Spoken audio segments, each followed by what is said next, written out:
বন্ধুরা, আমি একটা নতুন রেসিপি নিয়ে চলে এসেছি।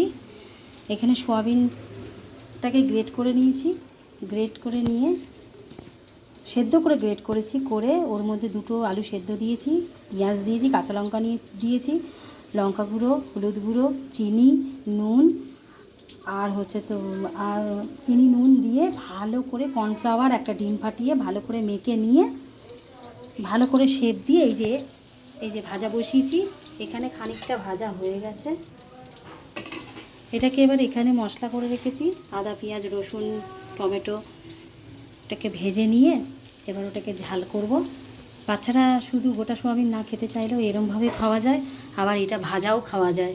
খুব সুন্দর লাগবে, খুব সুন্দর রেসিপি। আপনারা ট্রাই করে দেখতে পারেন। ভালো লাগলে চ্যানেলটির পাশে থাকবেন।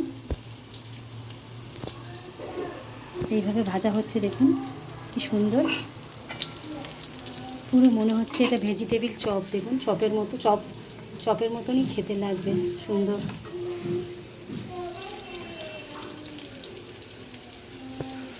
নতুনত্ব রেসিপি নিয়ে আপনাদের কাছে আবার হাজির হব। এটা এবার হয়ে গেলে আমি